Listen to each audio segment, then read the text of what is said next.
Every year, hundreds of women are found murdered or deceased with no name, no ID, and no one to claim them.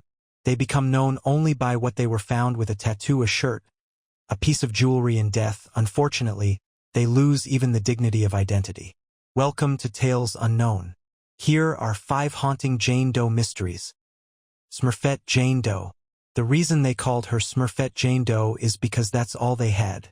She was found on a Tuesday afternoon, October 16th of 2012 in Houston, Texas. A driver had just happened to pull off the road near Fallbrook Church looking for a lost hubcap, but what he found instead gave him the shock of a lifetime. There, dumped next to the gravel road leading up to an oil field, was a black trash bag. It was torn open in parts, likely from animals, and curled inside it, like a child hiding from the world, was a human body. She was partially skeletonized, bones fragile and weather-worn, but the outfit she wore was hard to miss.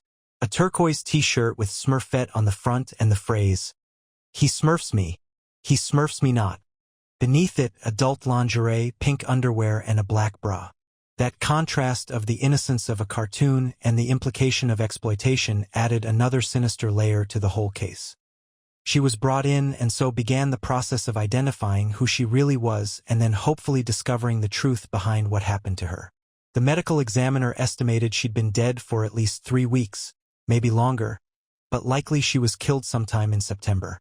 It was a teenage girl, maybe 15 to 17 years old, who stood between 4'7" and 5 feet tall. She had a slender frame and was mixed race, probably African American and white. Her long curly brown hair had been tied back with a single bobby pin, and at some point in her life, she had dyed it purple. There was no ID, of course, no missing persons report, and no parents searching. Just a child dumped like that off a rural Texas road.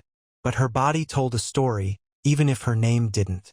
Her bones showed growth arrest lines, a sign of malnutrition or chronic illness during childhood. She also only had 22 ribs instead of the typical 24. Her skull had a pronounced overbite and a noticeable facial asymmetry, something that would have been visible during life. The Smurfette Jane Doe also had 3 dental fillings, which meant at one point someone had cared enough to get her treatment. But by the time she died, her teeth were decayed, her body weak, and she was likely trapped in a world no child should ever know. The evidence painted a brutal theory that she had been the victim of child trafficking. Her body was found in a known dumping ground just off a stretch of Walters Road that runs through a Houston corridor notorious for brothels and exploitation. Police believed she may have been trafficked, controlled, and eventually discarded when she was no longer useful, or maybe when she tried to escape. Beyond the obvious crime part of what makes this case so dark is that despite the nationwide press coverage, not one person ever came forward saying they recognized her. Nobody knew any teenage girl who matched her description that suddenly vanished in 2012. Forensic isotope analysis revealed she likely wasn't from Houston at all. The minerals in her bones suggested she came from further south, maybe San Antonio or Austin. Investigators even looked into connections across the U.S.-Mexico border, hoping she or her family might have been from there. They found nothing. They tried to trace where that Smurfette shirt came from, an unusual design with no clear retail origin.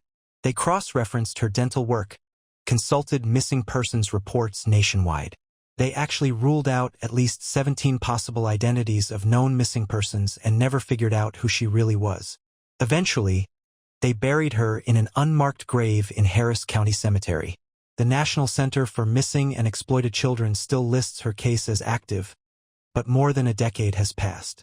The Smurfette Jane Doe remains frozen in time, an example of just how easily a vulnerable girl can slip through every single crack in the system. Number 4, the suitcases.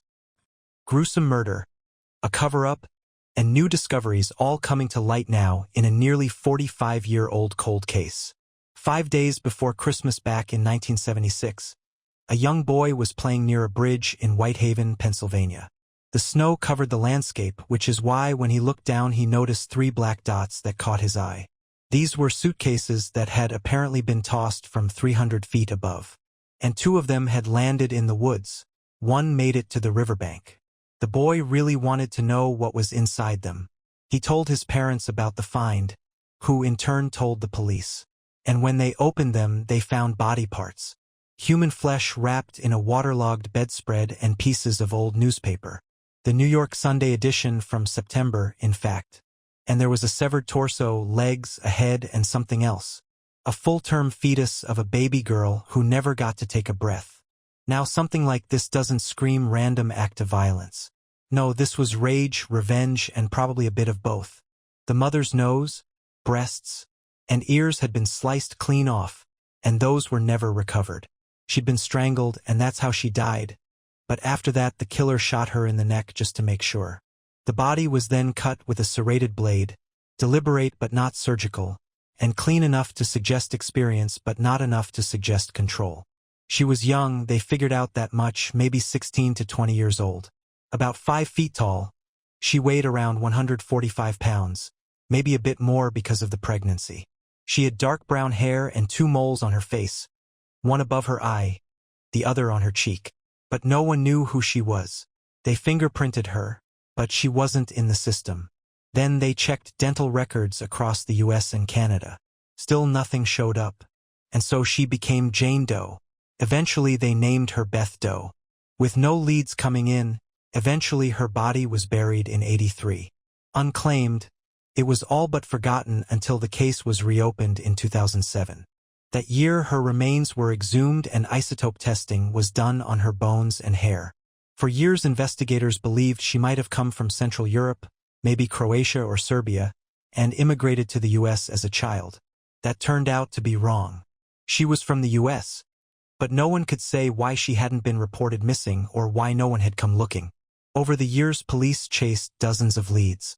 One woman thought Beth Doe might be her childhood friend Maggie Cruz, who had vanished in the '70s after running away from foster care in Massachusetts. The timelines matched, but Maggie Cruz was found alive. It would take another several years, but finally in 2021 science and luck intervened. A man named Lewis Colón Jr. had submitted his DNA to a public database looking to get some background on his family and where he'd come from. And that DNA matched the sample the authorities had pulled off Beth Doe in 2016. Suddenly, this wasn't such a mystery anymore. Beth Doe was 15-year-old Evelyn Colón from Jersey City, New Jersey. And Lewis was her nephew who had been born 7 years after she vanished. Evelyn was a teenager in love back then, and so her parents reluctantly allowed her to move in with her 19-year-old boyfriend, Louis Sierra. And he'd been their next-door neighbor, someone they thought they knew. But shortly after Evelyn moved in, something shifted. She called her mom one day saying she didn't feel well and asked for soup. But by the time her mother arrived, the apartment was completely empty. The neighbor said Evelyn and Louis had just moved out for good, up and vanished. Weeks later, Evelyn's family got a letter. It was in Spanish, postmarked from Connecticut. Louis wrote that Evelyn had given birth to a baby boy, not a girl, and that she was fine. No need to worry. So they believed she was okay. Though, after not hearing from her at all after that, when they finally tried to report her missing, police wouldn't file the report because of that letter. And by the time Evelyn was identified, both of her parents were dead. They'd gone to their graves never knowing what actually happened to their daughter. On March 31st of 2021, Louis Sierra was arrested. He was 63 years old and living a normal life in Ozone Park, New York. They charged him with Evelyn's murder and extradited him back to Pennsylvania. And for a brief moment it looked like justice was coming. However, in January of 2025, the charges were dropped. And not because they got the wrong guy, but because authorities determined Evelyn had likely been killed in New Jersey, not Pennsylvania. And the case was out of the state's jurisdiction. I did not like him, and I'll never forget his eyes. No soul. No soul. He watched her every minute of every day. Over 40 years of waiting, DNA, forensics, public pleas, and in the end, the justice system shrugged. Today, Evelyn Retz, under her real name, her case is still open, still waiting for another courtroom and another prosecutor, another shot at justice. And Louis Sierra? Well, he's currently walking around a free man. Number 3, Arroyo Grande. It was October 5th, 1980, and Henderson, Nevada was still mostly dust, desert, and dirt roads.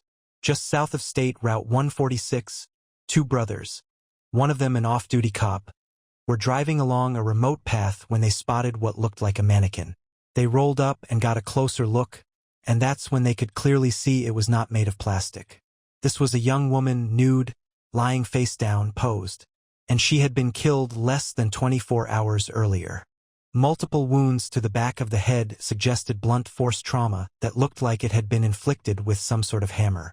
Her face had been battered severely, one tooth knocked out clean, and then there were also 7 deep stab wounds in her upper back, believed to have come from a 2-pronged weapon, the kind meant to puncture, not to kill quickly. And near her body lay a scrap of orange-yellow plastic, like a piece of a shower curtain. And her skin had been washed, like someone had tried to clean her up before laying her gently on that ground. The scene was gruesome, but also strange. Someone had taken time and care enough to pose her rubber skin down while also being violent enough to make sure she wasn't immediately recognizable. But there was one thing they missed. On the inside of her right forearm, crudely inked in blue, was a small, shaky-looking letter S, an amateur tattoo that was fresh, possibly made days or even just hours before she died. This girl was small, only about 5 feet 2 inches, weighing 100 pounds. She had long, natural strawberry blonde hair and pierced ears, silver-painted fingernails, and bright hazel eyes. Her dental work showed she had a rare suture procedure done on her teeth, something only a handful of orthodontists would perform back in the 70s. But other than that, who she really was, nobody knew, though the people who found her refused to forget her. And she was buried under a headstone that read, Jane Arroyo Grande Doe. The police officer who discovered her donated money for her burial, and he and his wife visited her grave regularly, leaving flowers for a girl whose name they never knew. Investigators tried everything, and her body was exhumed 4 different times over the years as new tips and technology surfaced. At least 20 missing women were ruled out through DNA testing. In 2019, investigators partnered with Estrella Forensics and Barbara Ray Venter, the same genetic genealogist who helped crack the case of the Golden State Killer. Using DNA pulled from preserved hair samples, they created a full genetic profile and uploaded it to GeneMatch. And in December of 2021, 41 years after her death, the Henderson Police Department made the announcement that their Jane Doe had a name. She was Tammy Terrell. 17-year-old Tammy was from Roswell, New Mexico, and had last been seen on September 28, 1980. Her sister had dropped her off at the Eastern New Mexico State Fair. She never came home. That night she was reportedly spotted at a local restaurant, the white man and another woman. According to tips that came in later, she may have been planning to hitch a ride to California. But somewhere between Roswell and the West Coast, Tammy was murdered. Now, who were the man and woman she was seen with that night? Were they grooming her, kidnapping her? Did she go willingly? And did they put that S tattoo on her? And if so, why? The weapon used to stab Tammy was unlike anything police had seen before. A 2-pronged tool with 3-inch prongs. Something industrial, maybe even improvised. It wasn't a random knife from the kitchen. This was brought to the scene and chosen for a specific reason, which means somebody planned this. Still though, as of today, her killer has never been caught. Number 2, the road to nowhere. November 1, 1980. Truck driver headed down Interstate 45, passing through the dense woods of Sam Houston National Forest, just north of Huntsville, Texas. Spots what looks like roadkill, but as he got closer, he saw the unmistakable shape of a human body, face down in the grass, just 20 feet off the shoulder. He pulled over, and what he found would launch one of Texas' most disturbing cold cases. The girl was young, somewhere between 14 to 18, nude, beaten, and clearly dead. Her lips were swollen, her right eyelid was blackened, and there was a human bite mark on her right shoulder. Around her neck was a necklace with a smoky glass stone and a rectangular pendant. Her toenails were painted pink. That necklace was the only personal item left behind. Her clothes were missing except for a pair of red leather high-heeled sandals with light brown straps found nearby. Interestingly, the medical examiner said she'd only been dead for about 6 hours, meaning she was killed sometime around 3:20 a.m. The cause of death was ligature strangulation, but that wasn't the worst of it. She had been assayed violently by a large blunt object. Her underwear and fragments of pantyhose had been stuffed into her after that, possibly to stem bleeding while she was transported. There was no DNA from her assailant whatsoever, so it's unclear the true extent of what she endured. And then there was that bite mark, a detail that along with everything else had some experts saying her killer may have been female. The victim had hazel eyes, light brown hair with a reddish tint, and a small scar that sat above her right eyebrow. But no missing persons report matched her. None of the Texas yearbooks turned up a face. When police canvassed the nearby Ellis Prison Farm, where she'd apparently been headed the night before, no inmates or guards could identify her. Still, though, there were sightings. A day earlier on Halloween night, a girl matching her description showed up at a Gulf gas station asking for directions to the prison. She stepped out of a 1973 or 74 light-top Chevy Capri driven by a white male. Later that same night, she stopped at a nearby truck stop, the hitching post, again asking for directions to the Ellis unit. A waitress there said the girl claimed she was from Rockport or Aranas Pass. When the waitress pushed about her age because she looked young, the girl reportedly shrugged and said, "Who cares? That was the last time anyone saw her alive." She was buried being known only as Walker County Jane Doe. Over the years, forensic artists created multiple reconstructions. Her body was exhumed in 1999 for DNA, and still the case went cold. Until 2015 when Walker County reopened it. And in 2020, with the help of Othram Incorporated, investigators used genetic genealogy to extract DNA from preserved tissue. Family. Her name was Sherry Jarvis, and she was just 14 years old. Sherry was born in Forest Lake, Minnesota in 1966, and she'd been taken into state custody at age 13 due to missing too much school, and ran away shortly after her 14th birthday. The last her family heard from her was a letter from Denver in August of 1980. She was frustrated and wanted to come home, but she never made it. When the sheriff's office formally announced her identity in November of 2021, her family released a statement thanking everybody who had cared for her grave and pursued the case. The scary reality is that Sherry's killer is still out there. Journalist Michael Hargraves pointed out the absence of semen in the presence of object penetration, not typical of male offenders. The bite mark on her shoulder also seemed odd if it were a male attacker who would more likely target intimate areas. So he thinks it may have been a woman who did this. Then again, maybe it was the work of a serial killer. She's not the only girl who died this way in 1980. 3 other women, all found near I-45, were strangled and some were assaulted. One of those women, known only as Orange Socks, though later identified as Deborah Jackson, had her case falsely linked to Henry Lee Lucas, a man with a long history of lying to police. Lucas was once floated as a suspect in Sherry's murder too, but the bite mark didn't match and no concrete link was ever found. The sheriff's office says the identification of Sherry has generated new leads, but no arrests have ever been made. That means the killer or killers walked away in 1980 and have never been held accountable for their crimes. Number 1, the girl without a face. They called her Precious Hope, a name given not because anyone knew who she was, but because they didn't and someone needed to care. It was February 28, 1983 in a forgotten part of St. Louis, Missouri, a rundown red brick apartment complex on Clemens Avenue, abandoned, broken, and long past hope. The 2 boys were poking around the basement looking for some spare parts for a go-kart. Instead, they found something that would forever etch that address into the city's darkest lore. Lying on her stomach, stripped naked except for a yellow sweater, was the headless body of a little girl. Her hands were bound behind her back with red and white nylon cord.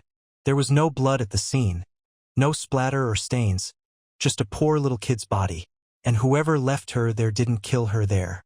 They brought her to that basement after they were done with her, hoping that she'd never be found. And what was done to her was beyond horrific. At first, police thought they might be looking at a young adult woman, maybe a drug user or a lady of the night. That assumption evaporated once they realized they were dealing with a child when the autopsy showed she was somewhere between 8 and 11 years old. And just a child who had been strangled and whose head had been removed with a single, clean cut, likely by a large carving knife. That head has never been found. Even her stomach was empty, indicating she hadn't eaten in at least 24 hours. There was nothing left to identify her, and no one came forward looking for her. The authorities collected what they could, of course, fingerprints, footprints, and DNA, but in 1983 that meant little. She had no scars or dental records, and her face, her one true identifying feature, was gone. Without it, there could be no composite sketch, no image to show on the news. She was just a file with no name. They buried her in December that year in Washington Park Cemetery in a tiny casket. They gave her a name, Hope, because that's all they could do. Hope her killer would confess and hope she was at peace. The yellow sweater she wore, the only article of clothing left on her body, was actually sent to a psychic in Florida in a desperate attempt to gain any sort of insight. That psychic never returned it, claimed it was lost in the mail.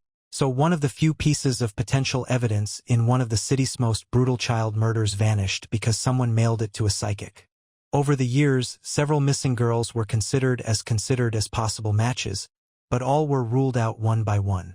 Authorities even looked into whether the girl might have been a victim of Vernon Brown, a local pedophile and murderer. Brown was executed in 2005, but never admitted to killing her, despite investigators' repeated attempts to tie him to the case. For decades, the grave sat undisturbed, but in 2013, investigators decided it was time to try again. The case had haunted detectives, so maybe modern science could do what 1980s forensics couldn't. But get this, they couldn't find her body. Due to poor cemetery records and frankly negligence, Hope's remains had been misplaced. It took months, camera calibration technology, and comparing burial day photos to even locate her casket. Thankfully, though, eventually they did. From her bones, researchers were able to conduct isotope analysis, tracing minerals to determine where she might have lived. According to the results, she had likely spent her life in the southeastern United States, places like Georgia, Mississippi, or the Carolinas. Yet oddly, the National Center for Missing and Exploited Children listed possible origins in the Midwest, states like Ohio or Pennsylvania. Even science couldn't agree on where she was from. After the exhumation, she was finally laid to rest once more, and this time at Calvary Cemetery, in a section called the Garden of Innocence, a space reserved for children no one ever claimed. And that's tragedy, isn't it? Not just violence and cruelty, but the fact that this little girl lived and died without a name, without history, and without anyone asking where she'd gone. So there were 5 haunting Jane Doe mysterious. And that's a wrap on today's episode. If you enjoyed it, don't forget to like and subscribe. See you later.